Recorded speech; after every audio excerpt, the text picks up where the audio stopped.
Hanson. Okay, good. Hi, I'm Rick Hanson, and I'm very glad that this stream is now live. And I'm here with my friends, Rachel Ebanks Gold, who's the head of membership for the Global Compassion Coalition and a mindfulness teacher and wonderful being in her own right. Also with Fabiana Fondevila, if I've mispronounced that, please forgive me, who is a deeply creative, talented storyteller, artist, generally generative being. And we're going to be exploring the intersection of the arts broadly and creativity broadly with compassion. And the combination of those two, I think, is really touching and important. How does compassion enliven the creative process, living with passion and an open heart in life? And going the other way, how can we draw on our rich, robust, lush, delicious, even engagements with life to resource ourselves so that over the long haul, we can continue to keep our hearts open to the sorrows of the world and sustain skillful responses to them. So I'm really glad that my two buddies are going to be joining me in a moment. Yes, thank you, Alex. Plus, behind the scenes, lurking like a puppet master, Alex Wilkes in mission control, helping us be organized here. So I'm looking forward to a really rich discussion, and we'll open it up to conversation through chat with our people watching. Fabiana, I have found, is just a wealth of practical wisdom as well. So if you've got questions for her about your own creative process, about compassion, the heart, and all of our other topics here, please let us know.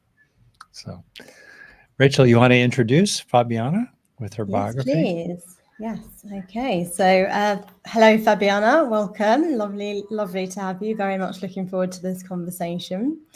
So, I'll introduce Fabiana for everyone. So, Fabiana Fondevila is a storyteller, teacher, and spiritual activist whose main passion is turning awe and inspiration into life-honoring action. She's the author of Where Wonder Lives, Practices for Cultivating the Sacred in Your Daily Life, and the founder of initiatives as diverse as Mujeres en Acción, Women in Action, which promotes resilience and autonomy in victims of gender violence, Intertwined, which is monthly gatherings for knitting colourful blankets for the homeless, and she's also co-founder of Vivir Agradecidos, which is an organisation that fosters the grateful life. So, wow, lovely to have you, Fabiana. So, lovely to have you. Yeah, I just wanted to jump in and say thank you. I'm very excited to be here. I have followed and read Rick's work for many years, and this is a little bit surrealist for me and very, very lovely. And it's also wonderful to be talking to you, Rachel, because we've been going back and forth for a few days. So this is a great opportunity. Thank you. Great. So we're going to be focused on vibrant aliveness, vitality, and we're already starting to experience some of that. What do you mean by that? And why is that important? And in some ways, could there be risks in the movement toward vibrant aliveness as an individual that might take people away from recognizing some of the challenges in our world that we need to work on? There's definitely challenges. Once, a very long time ago, when I was beginning to study herbalism by myself, I asked, I'm sorry, this is going to tie in with what you're saying in a moment. I asked this very experienced herbalist if there was any danger or any risks in starting to study plants. And she said, there is risk in life. There is always risks. So I would start there. There's always some risks. And that is possibly part of what makes this important and exciting. If there were no risks, it probably wouldn't be something very transcendental. I could start by saying that on a personal level, I've felt a very deep engagement with life, especially through nature and some other areas that I will shortly mention. But there's a quote, as sometimes there is, that kind of got me started on the road of exploring this as a path towards engagement with political and social action, towards improving our ills and so many other things that are so urgently needed today. And that quote is not a recent one. It's one by Howard Thurman. You probably all heard. And it says, don't ask what the world needs. Ask what makes you come alive and go do that. What the world needs is people who have come alive. As much as I've enjoyed his work in general, he was a very alive and vibrant man and leader and social activist. And that line is very true to his feeling and the way he was in the world. So I also think that when things get really dire, as they are right now in the world, we need to be more alive than ever. And that doesn't mean alive only in a joyful, pleasant, enjoy the sun and the music kind of way, but also in being available to whatever aliveness will make you feel and will make you open up to and become engaged with and become sometimes enraged by and sometimes ignited by, because of course the whole spectrum comes online when you do, right? When you open your heart, whatever is happening is right there for you and you can't ignore it or turn back to your same old, same old. So that's where the risk comes in. But I also feel that at this time, which is very much a all hands on deck kind of situation where I've been thinking for so many years that, you know, I like to write poetry and read poetry, and I like to read naturalistic essays, nature essays. All these people, or many of them, who have before devoted themselves to their art are now turning towards social action and environmental action, because in so many words, in very simple terms, there will be no more nature to describe and no more beauty to sing to if we don't roll up our sleeves and get involved. So I see this turning in many people that I have followed many years, and I feel the same urge. But the way I've gone about it is by trying to find ways to harbor and ignite engagement.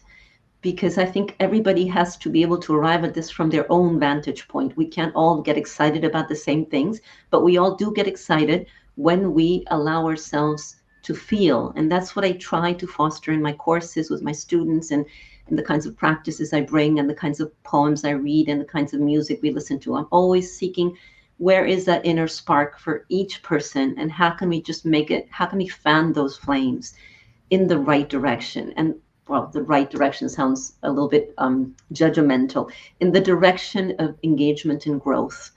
And so that's a place to begin. And there's also something else. I don't want to go too long with this answer, but there's one thing that I'll bring up right away, because it's been really foundational for me. And it's another quote by another great love of mine, who was Joseph Campbell. And this is another famous quote, but to me, it was literally life-changing. You know how we always say things are life-changing when they're not? Well, this was actually life-changing about, 10 years or 15 years ago. And the phrase goes like this. He said, people think we're looking for the meaning of life. I don't think that's what we're looking for. I think we're looking for the experience of being alive, for things to resonate, for things in the outside world to resonate with our inner experience in such a way that we can experience the ecstasy of being alive. And he said this in the midst of a very famous interview with Bill Moyers. And Bill kind of pushed back on this. And he said, so you're saying that myths are about experiencing meaning, experiencing meaning, not thinking about it. He said, no, they're about experiencing life. So anyway, he kind of pushed meaning out of the ballpark, but the way but the way in which he went about it is, he said that meaning is a construction, an intellectual construction, something that usually comes about after the fact. And in the middle of a moment of great aliveness, there's no time for meaning, because you're in it. You are the meaning. One more line, and then I'll let you respond. He said, nobody wonders about the meaning of life when they're looking at a flower or when they're falling in love. So anyway, I think that's very much at the core of what I'm trying to convey. This experience of alive, which changes moment to moment. And sometimes it's so intense and so available, and sometimes it's so muted and far away. So my search, my quest, has been how to offer many ways to ignite that spark and be in it, be in the middle of life. Thank you. Yeah, I think that's such an important thing, especially as I feel like we're very goal focused, and we put a lot of pressure on ourselves to do, achieve all the things and, fix our problems. And I think just that call to listen to the spark that's inside of you, and sort of trust it and go with it, and allow that to be enough. Like, who cares where, what the outcome is, like how does it feel? Does it feel good? And allowing ourselves to enjoy that. And there was once a nurse who very famously wrote a book about the top regrets of the dying, and one of them was I think it was like, I wish I let myself be happy, and I wish I had the courage to kind of just live life on my terms. I think that really speaks to what you're saying, that spark and that sense of just experiencing the joy of life. So thank you. Yeah, absolutely. One thing, going back to what Rick was saying at the beginning of what could turn people off or away from this outlook, is that a lot of the time we associate feeling alive or feeling vibrant with somewhat of a selfish pursuit. What does it matter if you're feeling great or connected to life or the sun or your people when everything is so terribly wrong or all around us? So the way I've gone about this is I've been thinking there's a kind of a meeting point between two spheres. I'll exemplify with a very clear, maybe obvious metaphor, but it's a useful one, which is the personal and the transpersonal. So if you look at a single tree, of course, from above ground, it's, a willow or a cypress, and it's expressing its individuality, and it's going towards the sun and finding water and finding nutrients and wanting to be the best willow or cypress that it can be. But of course, if we look underground, we will see that the roots are completely connected, so much so that it's not a tree, it's a forest, it's a single body, it's an organism. And of course, it's the same for us. So what I've been exploring is that maybe the kind of aliveness, at least I'm interested in, and I'm interested in teaching and exploring and promoting, is the kind that lives in the intersection of the tree and the forest. And by that, I mean that in one direction, the personal direction, I like to call that desire, following, exploring your desire, kindling that flame, despite what some religions might say about desire. I have a very positive view of desire. I think it's the motor of life, the fuel for life. And at the same time, to not lose connection with that underground web. And I like to talk about that or think of it as surrender. So it's this dual path of following your desire and surrendering to the desires and needs of others and the world and whatever is calling you. And we kind of need to hold that tension all the time, because if we go too much towards the personal and the desire, we really lose our roots, our connection to what we really are deep down. But if we go too much in the other direction and we are too outwardly focused and seeing, who needs my help, what else can I give, then we lose our drive and our spark and our spunk, and we can't allow that either, because we need that. So it's that intersection that I work at. How do we keep both those things going? And of course, as we get older, I'm sure, Rick, not that you've explored it, you are an expression of this, what I'm going to say. As we get older, we tend to find in that paradoxical way of life that both start to merge more and more, and our desires are no longer so easily distinguished from that desire to surrender to the greater whole and the greater good. It becomes one, right? It seems to be sort of a dual pull that is always happening at the same time, or very often happening at the same time. So it's not a contradiction, it's a paradox. And I think we need to inhabit that paradox as consciously as we can. Fabiana, I appreciate that. And I'm inclined to perhaps go in a little bit of a different direction, even than the one we planned, just on this one point. And then maybe we'll swing back to the kind of main current that we laid out. But I'm very struck by what you just said there about, something like in these dire times, right?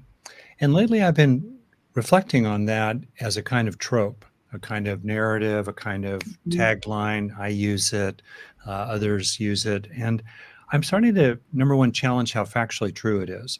And number two, really start to interrogate its functions, and the function that framing serves to promote despair, helplessness, numbing, and disengagement, all of which are at odds with, in the opposite direction from the vibrant aliveness that's rooted, vibrant, rooted aliveness that you're talking about.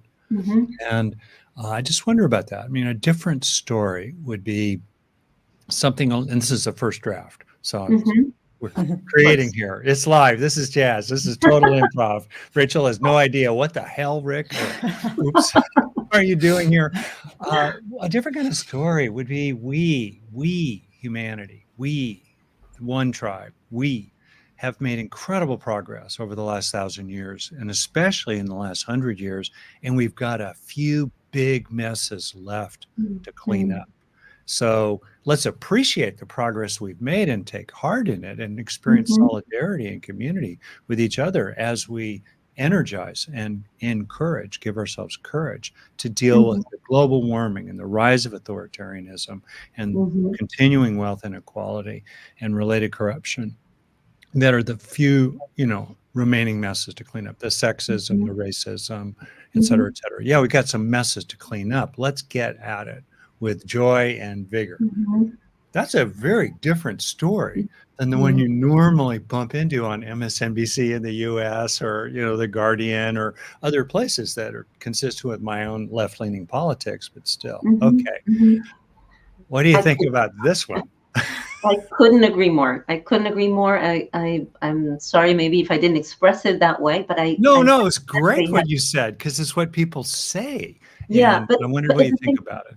And I'm not saying anything about that to deny poverty and racism, no, of course, global warming and all the rest of that. But what's our framing of it? Yeah, completely agree. And in fact, in my everyday life, when I talk about these things, when I write about these things, I'm always stressing the very truthful and realistic description that you just put out. Because, a book like Humankind, which expresses the way our moral consciousness has evolved, in that sense, I'm a great optimist and a great grateful person, because I'm very happy to have been alive, to have been born today and not 100 years ago, because of so many things that we could go into now, but especially because of the way consciousness has evolved and continues to evolve. So many things that were just unthinkable, or rather they're unthinkable today, just the way we treat children and so many other things that have to do with a humanistic understanding and a compassionate understanding. So we've gone miles and miles above and beyond our ancestors in that respect. I think, the original inclination is very old, but the way we've borne it out and it has spread. So I don't want to say universally, but very widely is very much a product of our times and our efforts. So I'm very much appreciative of that. Nonetheless, the urgency is there. And I think there's no denying that there's an urgency. So how do we bring these two together? And I, for one, as I said, I'm a Campbell lover, fan, student. So I do believe in that heroic impulse in all of us. I don't shy away from using the word heroic, because I think there's a part of humanity that really comes alive and becomes its best at emergency, during emergencies. And it's borne out by many examples in the Holocaust and in everyday disasters. In Katrina, there was just boundless, and even in the pandemic more recently, so many people doing amazing things. The look for the helpers kind of point of view. I see that, and I see that impulse, and it moves me to tears every time I see it, as I know it does for all of us. And if it moves us to tears, it's because we recognize it as our own. So I think that is our deepest nature. But the kinds of little issues that we have created do demand that we become very proactive in taking on these issues and finding, I agree with you, new narratives that are exciting and joyful and challenging in a good way. So I use the word dire because I think it is dire, but at the same time, that doesn't mean it's we've lost our chances. Far from it, I think, and a lot of environmental activists that I read are saying the same thing. The reason that I'm so excited about the GCC, about the Global Compassion Coalition, is because I so much agree with you that we need to bring together all these different groups. There's so many working in so many directions, and we all feel like we're a drop in the ocean, but at the same time, we are the ocean, and we just need to connect and create a bigger story that includes us, and where everybody is pitching in from their own specific talents and inclinations. But we do need to have sort of a focus in mind, which is, well, it's not just one, because you mentioned several and they're all important, but I can't help but think that the environmental one is the most what's the one? The clarion call. I don't know. Yeah, it's the one. It's the most existential threat. Yeah, because everything else will just not be around even to fight against if we don't tackle this one. So I personally am now involved in creating a little environmental project here, which has to do with creating mini forests. They're called pocket forests. It's not my own creation. Have you heard of? Okay, from this Japanese designer, and it's just one. It's a beautiful way of just planting very densely planted forests of native trees that create, sequester carbon and creates habitat for wildlife in the middle of cities. Just in 2 words, that's what. So those kinds of initiatives, if we were to gather around them enough people, 100%. Of course, and as you know, everybody wants to plant trees. It's beautiful to plant trees and to have them around you. So it's not a gloomy perspective. It's an active one. It's an act of hope. Yeah. More on that in a minute, but I'm going to let Rachel get a word in edgewise, if not more than a few words appropriately. Rachel. Thank you, Rick. Well, a couple of things are coming up. So one, I was just wondering, because obviously I feel like in any sort of change, whether it's internal or external, something that's fundamental is awareness. So I was just wondering, is there any kind of obvious sort of things that we need to be aware of that maybe we're not aware of in order for us to really step into this sense of true vibrant aliveness that it includes us allowing ourselves to shine, but also recognizing that we are part of the whole, and in that meeting of those two things being activated enough to kind of take action. So is there any sort of obvious blocks that we need to be aware of? Well, one that comes to mind, I briefly mentioned it before, is undoing this myth in a bad way. I'm a lover of myths, but a non-truth or an exaggeration, where we tend to think that pursuing your passions or doing something that makes you feel alive and connected is an act of selfishness. If I were to say, if dancing brings you alive, but please go dance. For all that is holy, go dance, because that is going to give you the energy you need to find what causes around you need that energy from you. And maybe you want to do, dancing street protests like many are doing, or maybe you want to teach dancing to underprivileged people who need that spark. So what I think is, if we can get across the idea that these two things are perfectly compatible, and in fact they are mutually beneficial, that feeding your own passion and desire can be a very great way to engage with the world and bring that gift, and not the other way around. It's not detaching, it's engaging, it's immersing yourself in the world. I think that's one key concept that I would love to promote. I don't know if that answers your question. Yeah, definitely. Giving ourselves permission to say yes, because actually this is part of something bigger. It has the potential to be, whereas perhaps if we're kind of saying no to ourselves all the time, we don't get that opportunity to plant the seed that may grow into something that goes way beyond us. Exactly. And just one thing that I want to add is, also you said to let ourselves shine. That's one of I created a year-long course last year, the year that's coming to an end, with 10 keys to aliveness. And one was, I called it Be the Sun. And by that I meant allow yourself not to shine in an egotistical way, but to embrace the expansive emotions and the elated emotions, such as joy and enthusiasm, because we tend to think those are at the other end of the spectrum of activism. I think they should be right in the middle of our activism today. I think we need joyful activism, we need vibrant activism, we need playful activism. No incompatibilities there. I think it's much more effective, in fact, than the kind of angry, fearful activism that has. I'm not saying it's the only activism we've had, of course, but there is a predominance of those kinds of emotions, or at least we all think of that when we, imagine protest marches, which are very necessary. Of course, this is not one to the exclusion of the other, but it's not the only way to create change and to create engagement, with the world. Love that. So Fabiana, are there any other attitudes or qualities that we can cultivate to fully step into this aliveness? Yes, definitely. Well, let's see if I can sort of narrow it down because, as I said, those 10 keys are all vital to me. But if I had to pick out two, I actually can't pick out one. I'll pick two. One is, and of course, that's why I wrote a whole book about it. One is wonder and awe, which to me is it's my most beloved and familiar emotion.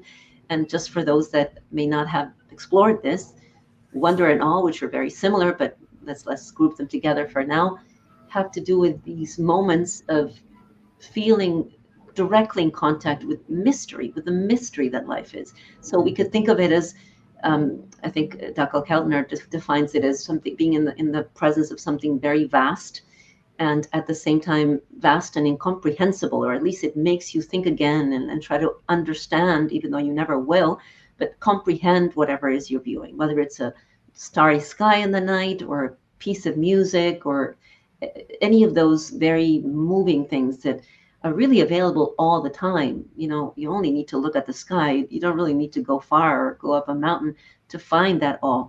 But awe, we know now, is a very contagious and learnable emotion. So some people are very awe prone and some people are less prone, but I can say with some confidence, because I've taught this for so long, that everybody catches it. Everybody, it's a wonderful disease. It's a wonderful vibrancy that is not far for anyone. In fact, we all practiced it every day as children, so it's never very far away.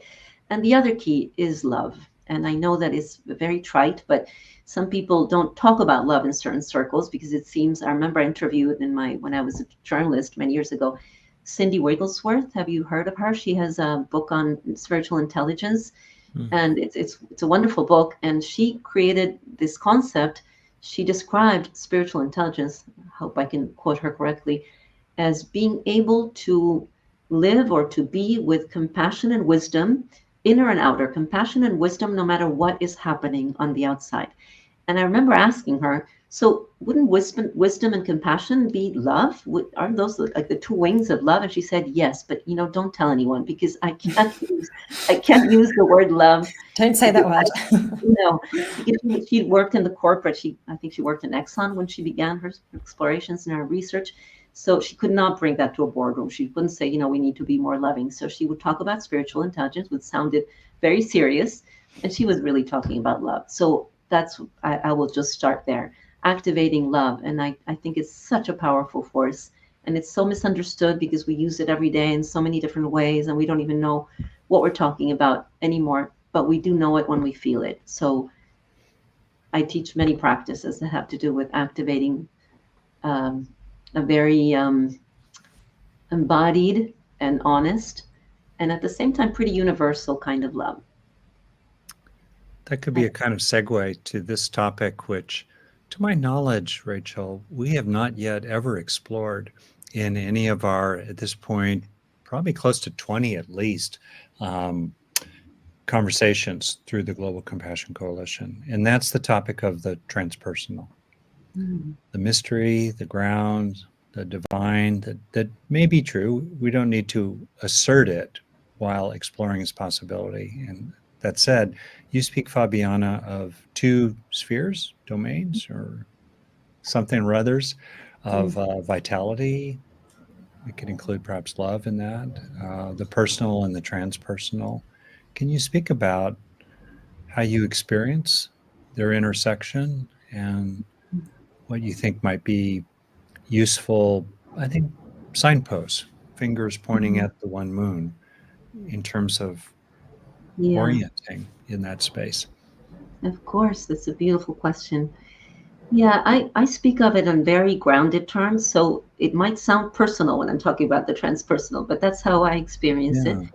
And the reason that I broach it theoretically, I mean, in my life, I'll tell you about more of a personal experience of it. But the reason I approach it is because when I set out to explore vitality, the same as I did with wonder, I realized that you can't just talk about aliveness or vitality without describing what you're talking about. Because of course, as such, it's a neutral term. A murderer could feel alive as they're going about their horrible deeds. So you have to explain what you mean by, it's not any kind of vitality, right? So there's a vitality of the body, which is when your whole body is engaged in whatever you're doing, and that's a very, very important part of it. But the other part is your heart. Your heart, where is it at? What is it? What's going on there? How inclusive is it being? Is it just about you, or is there another person, a tree, a bird, your surroundings, whatever it is that you're experiencing as part of that moment? How aware of you? How aware of it are you? How much are you letting it in? Its needs, its desires, its agency, its dignity.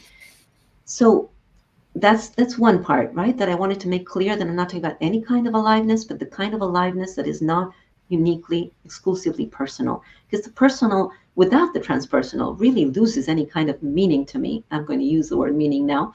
It becomes kind of, it can go in a direction that is no longer anywhere near what I'm interested in promoting. So the transpersonal, for me, not coming from a religious background at all, in fact, coming from a very, I would almost say, militantly atheistic background. My mother was a psychoanalyst, and my father was a businessman, and they were lovely people, but they were not at all spiritual people, and not, at least not in traditional terms. And it was kind of frowned upon. So this is not something that I grew up with, but I did need it and find it, or it found me. So I would say that I found the transpersonal, first of all, in nature, clearly, in birds and in trees, and just the feeling that I get whenever I'm anywhere with any kind of natural life, which is almost everywhere. And very quickly I began to understand that there is no dividing. At first I called it nature, then I realized that nature is us, and it's the people around you, and it's the emotions that we share, and it's the music that we create, and the paintings and the poems and everything. So I can't really say the transpersonal is some other place, and I certainly don't go to a specific place to find it, church or otherwise. I find it everywhere, but it's a way of looking, and it's a way of connecting that has everything to do with the heart. And the heart is a metaphor, of course, but it's at the same time to me, it's a very grounded and honest metaphor, because that's really where I feel things. And I know that there's a long tradition of us, touching our hearts when we are moved by either beauty or sadness.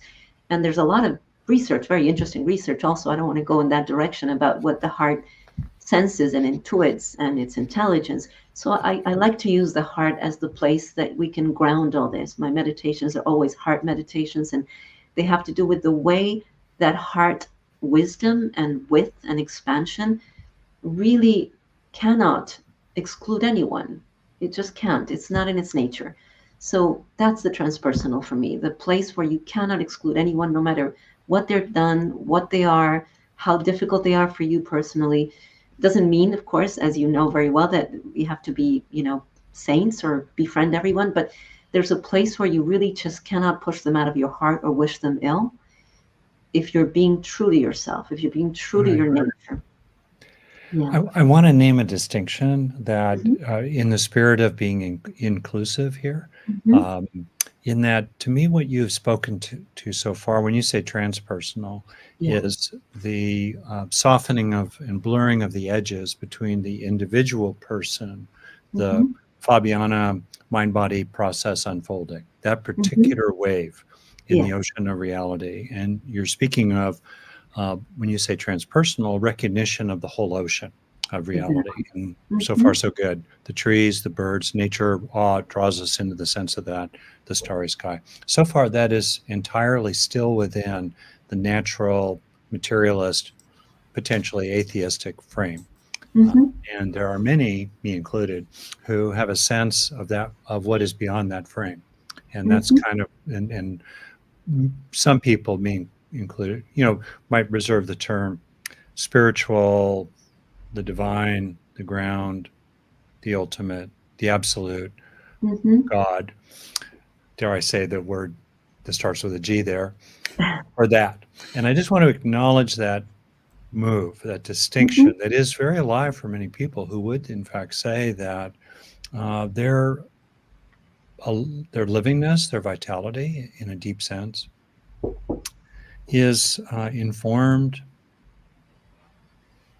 grounded in the ultimate basis of their livingness is that which is transcendental. Yes. Alongside all the, transpersonal sense of Yeah. oneness that's Mhm. very available to us, particularly in our connection with the living world. So I Yeah. wonder what I, you made of that. yeah, that's a good point. That's a good distinction. Thank you for that. I see it, and at the same time, I don't experience it as something different. I'm sorry to go back to my Mm-hmm. I'm not going back. I'm just maybe trying to clarify that when I talk about the birds of the trees, I'm not talking about the birds and the trees themselves, or the sky, or even the person I love most in the world, the people I love most in the world. I'm talking about what shines through them. And that mystery, and really I use no other term because sometimes I call it love, but I'm more comfortable with mystery because it encompasses so much more in a way. I feel that love is kind of that sweet spot in the midst, in the middle of mystery. There was another beautiful line by, I don't know if beautiful, there's another very striking line by Joseph Campbell that really um, made me a lifelong fan because I like spiritual outlooks that don't leave out the darkness, that really tell the whole story, the whole picture. And he said something like, life is this marvelous and monstrous mystery, at times marvelous, at times monstrous, but there is a sweetness in the middle of it, in the midst of this. And I think this is not something he said. What I interpret is that sweetness, which I also feel is love, is very much love. It's what makes everything make sense. It's what makes us continue to strive no matter what happens. Vitality and love are also very intertwined. So when I talk about being in the presence of mystery, I always see mystery. In fact, there's you probably have heard this line from The Little Prince, which says that the essential is invisible to the eyes. And I've always had a quarrel with this because to me it's so visible. It is so very visible. The invisible is so very visible.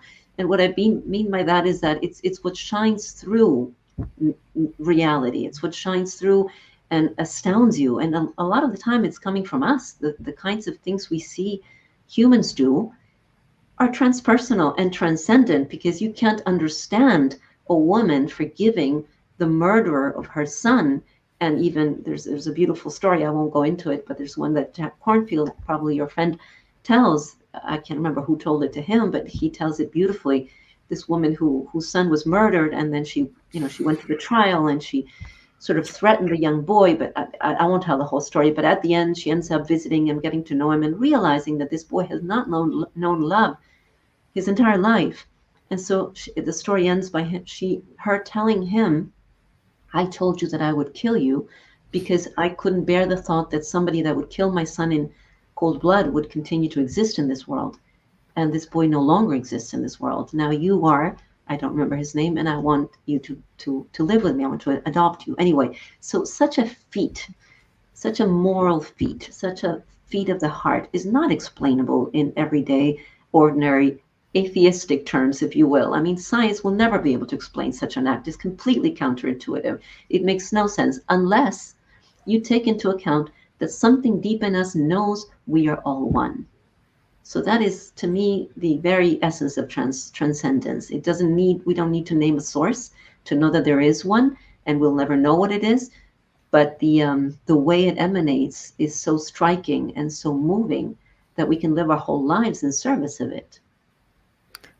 I would challenge that we can never know it. I think that's a common throwaway line, but many of us do know it. I think you are embodying the knowing of it in your own life yourself. Thank you. But you know what I mean is that we can't describe it, and I personally don't use the term God, and I say very little about what that's about because from a intellectual point of view, mystery will remain mystery, but it can be understood with the head, but it can definitely be embraced and lived out with our hearts. So it's just a different way of understanding. Yes, I get what you're saying.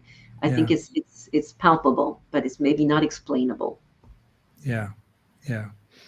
Well, very good.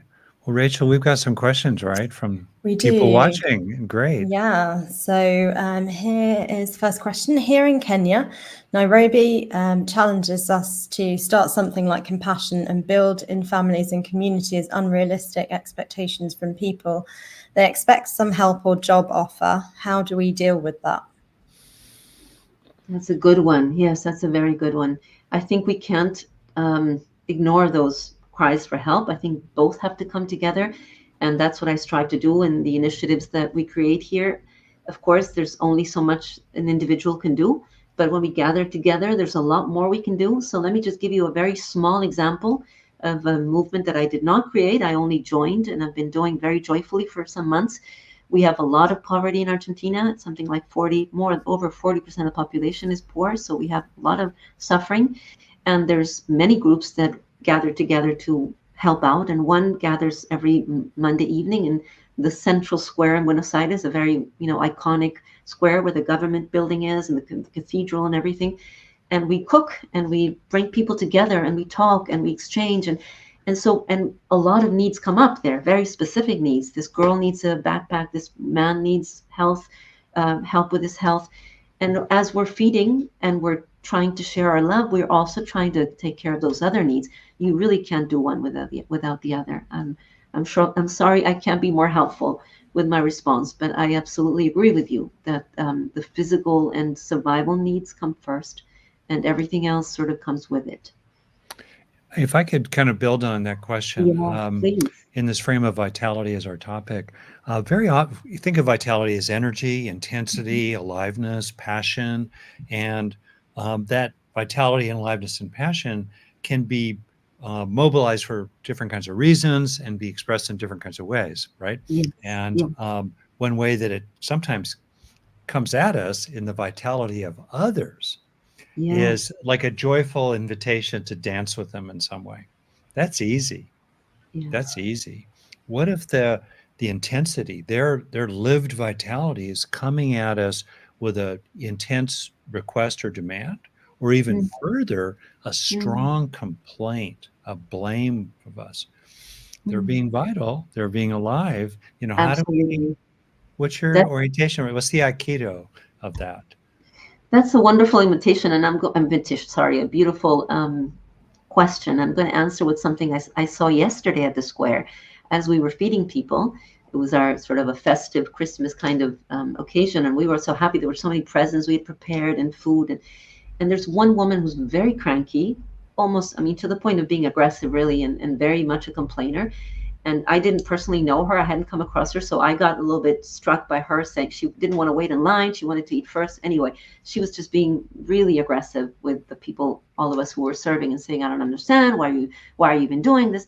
And I saw one of the men who've been going to this for a long time. And he said, oh, Susan is her name. Susan, always being cranky. What's the matter now? What kind of a day have you had? He just didn't engage with her anger, but he didn't get angry at her either.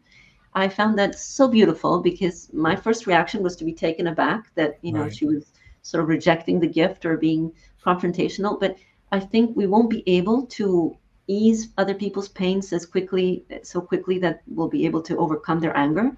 But of course, we can know that their anger most likely has its good reasons, its good causes, even if we didn't create them. And we can be compassionate in the face of that. So again, not asking anybody to be saintly, but yes, to continue to stay in that heart space and to say, okay, there's a beautiful question by Cindy Wigglesworth that I mentioned that I like to bring.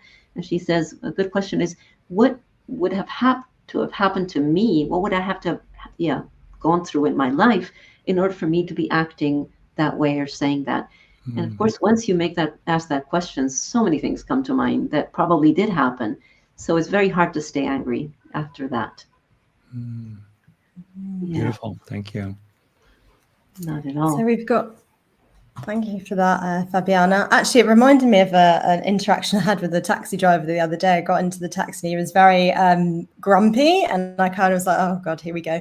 And then I just said, like, how are you? And we ended up having a really beautiful, like, enlivening conversation that actually like lifted me up. And, if I'd have just maybe not said anything to him, we would have both probably been grumpy, but actually just that moment of human interaction allowed us to both kind of you know, live in the beautiful. moment and feel better. That was beautiful and brave of you. It's not always easy to do that. That's lovely. Oh, thank you. All right, so we've got a question from Pablo. He says, what is your advice to help someone to find his or her inner significant desires that may allow them to experience life as you describe?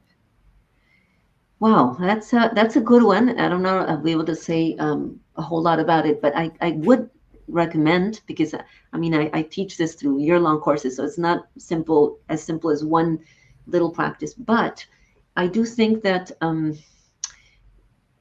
there's more clarity to be found in action. So I would say, rather than think about it, rather than stay home and sort of go through the options and say and discard a lot of them as one does, is just get out there, do anything. It's so much easier to get excited about something once you're in it, and especially, as Rick said earlier, as you catch it from other people. And a lot of this has to do with human interaction, with just being with other people, especially after the pandemic. We are, I hope, all so clear about the importance of this. I have international students, and we only just, I'm sorry, everything happened in the last 2 days. It's been very festive days. We had a gathering, and even a student from Mexico came down, and just hugging each other after years of working together and not being together. It was just the most moving thing you can imagine. And that's like a locomotive type of vitality that you feel. So finding that vibrancy in each other is a wonderful way to go about it. And by that, and for that to happen, you have to get out and take classes, offer what you know. That's another really good one. Offer any talents or skills you have. And also, even this, if you find yourself lonely, then go find somebody that feels lonely and help them with that. Be with them. If you are unmotivated, find other people that are unmotivated and see what you can bring to their perspective. There's a lot of riches to be found in being proactive about this. I hope that helps. Yeah, I'd love to Very build on nice. that just briefly. Please. I think, and I bet what I'm about to say you would say yourself if you had more time. One is that the fundamental desire to be for yourself, to treat yourself like you matter. That's a desire. That's an intention. That's a value. That's an aim. And it can be very much a bottom-up kind of commitment that you treat your own life like it matters. This foundational. And without that, obviously, how could a person get energized in any way to help themselves? That's the pilot light. And I find that pilot light is out probably for about half the people I know. They have it for others. They're loyal to others, but they're not loyal to themselves in a heartfelt way that has traction. So that would be one desire I would suggest, I would nominate for identifying and encouraging. A second one is the desire to have a life of richness and texture and depth, rather than the robotic ways that many people walk through life, as Gurdjieff put it, sleepwalking. To make that commitment in the face of a world that tends to want to, particularly capitalism, wants to draw people in. I think you used the word commodification in some of the notes that you sent us early on. Wants to turn us into commodities that consume and excrete and then consume some more, and that's about it. And to say, heck no, I want a different kind of life, and that matters. And I'm going to walk through the scripts of others that to the extent I need to make some money or fulfill my duties, but fundamentally, I'm going to use those systems for me and not let those systems use me for them. That's fundamental. And then on the basis of those two primary desires, then the rest becomes kind of important detail. Thank you for that. That's so lovely. I'm so glad you added that. It's crucial. And just to add to that, I was just, as you talked about a psychological, or actually talked about a textured, rich life. And there's some research I came across recently, which I found very exciting and very aligned with the idea of vitality that I'm trying to explore. It's by a professor called Oishi in Virginia. I don't know if you've seen it. I don't think it's gone around much. What he does is he posits there's like two kinds of good lives the idea of the good life has two great tangents. So one is the comfortable life, the hedonic life, right? So there's values there that have to do with contentment and comfort and free time and those kinds of things, which are great to be had when you can. And then there's the eudaimonic, in the Aristotelian sense, that the meaningful life. So the meaningful life is more about service and morality and thinking of others, and that's another beautiful kind of life. But then he posits a third kind of course, these are all enmeshed. It's not like you can pick them apart, but it's just bringing into view a third possibility. And he calls this a psychologically rich life.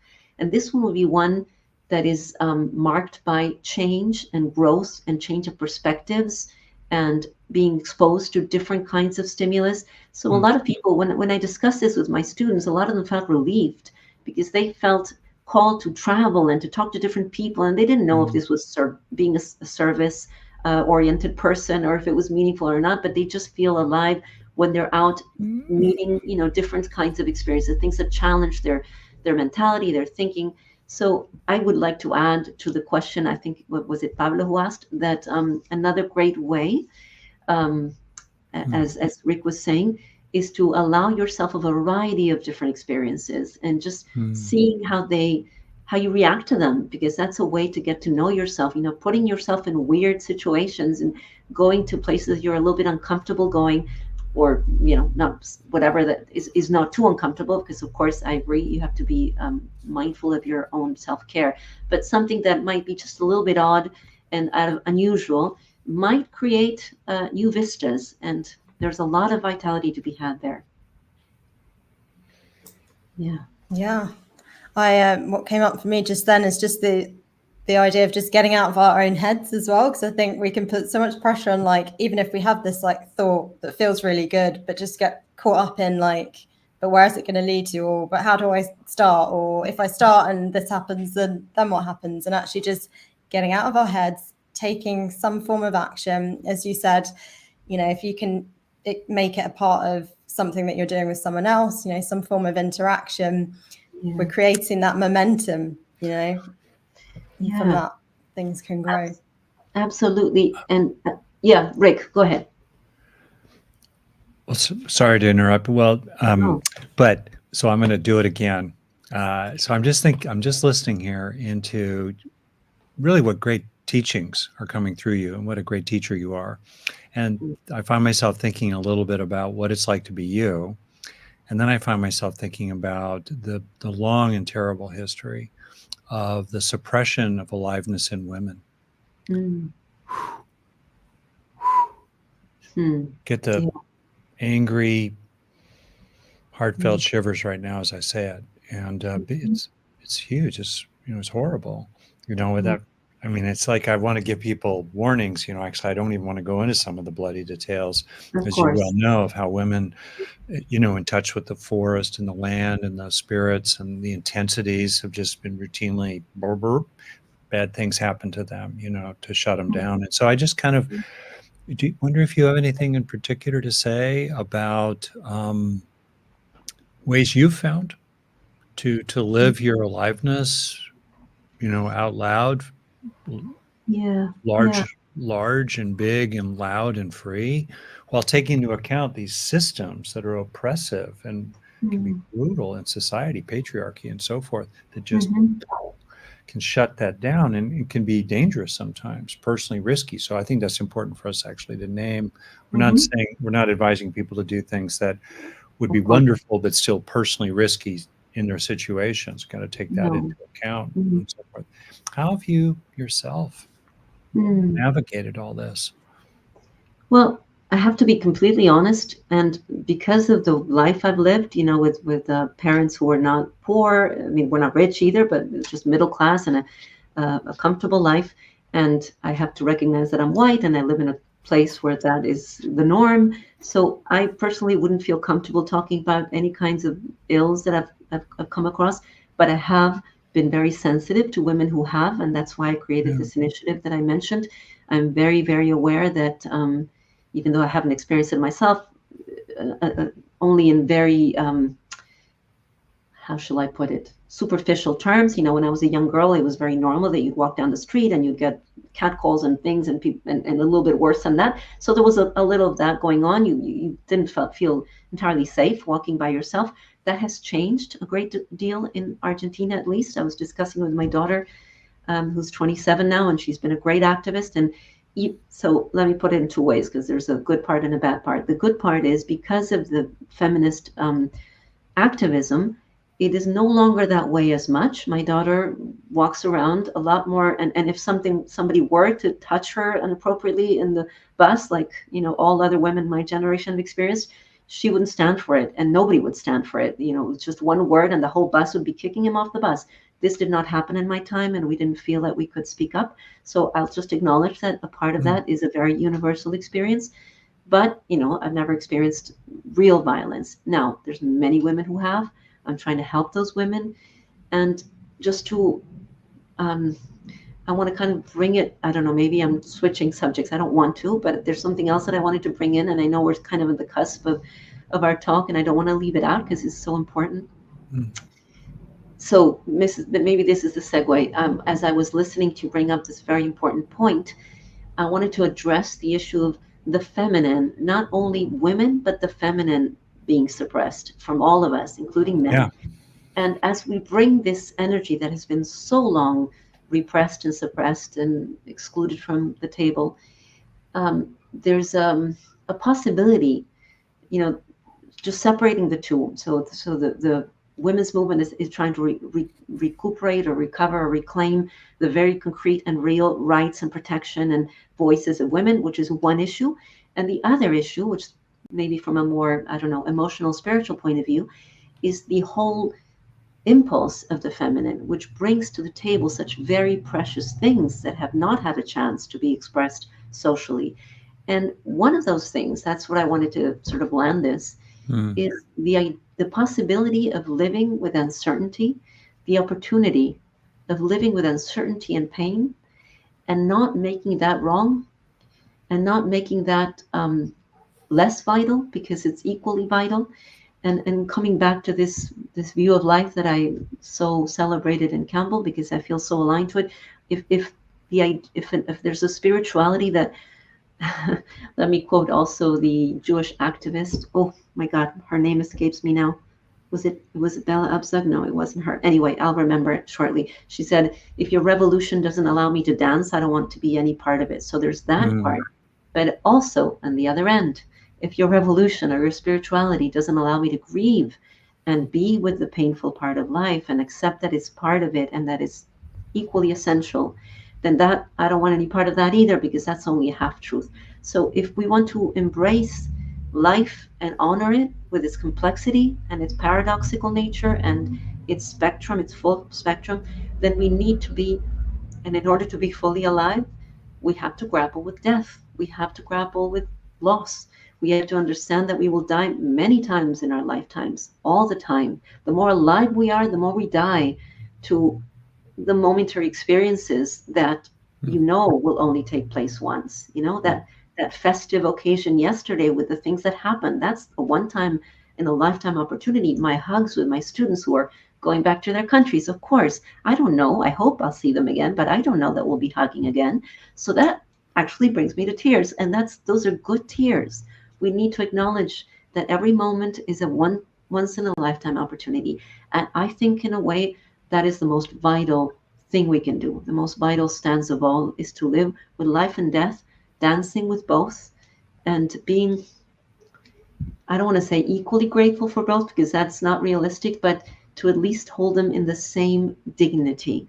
Because those letting go moments, you know, that after the hug, when the person goes away, those tears and that heartache, that heartbreak even, is a testament to the real love that you share. So that's as vital as vitality gets. So just to bring that in as well. Bravo. Thank you. What a beautiful way to finish here and continue. This death, also, the death of this conversation is also an opening into the living that will come. So thank you so much. Thank you, Rachel, as well. Thank you. Fabiana, just before we go, where can people go to find out more about you? Well, to my website, which is my name, which I'll spell because I know it's difficult in English. So it's www.Fabiana, Fabiana, thank you for putting it up, and Fondevila is Fondevila, and /English to see the English contents. Or you can find my book, which is pretty much in all bookstores and Amazon. It's called Where Wonder Lives. Thank you for that. And I have an upcoming one that I'm writing, but will take a little while. And then and you can check out my social media, my Instagram account. I recently started this one in English, so you won't find too much material, but it's growing at a steady pace. So I'd love for you to join me there as well, so I can share my news. And I'd really like to take a moment to thank you both. Rachel, you've been so gracious from the very beginning and explaining things to me, and so joyfully guiding me through this process. Thank you so much, and your insights that you shared as well. And Rick, what can I say? Just bowing to you in gratitude for this beautiful talk. Bounce back. I'm so inspired by your work, and I will continue to be. So thank you and thank you especially for the Global Compassion Coalition. It really is very much what we needed, and it was you that had to spearhead it. So great. Amen for that. Amen, and amen for everyone being here and participating, and creating such a rich conversation, questions from different people, Nairobi, elsewhere, Pablo, and so forth. Just thank you. Really good. Thank you. Okay, good. It's a wrap. Take care.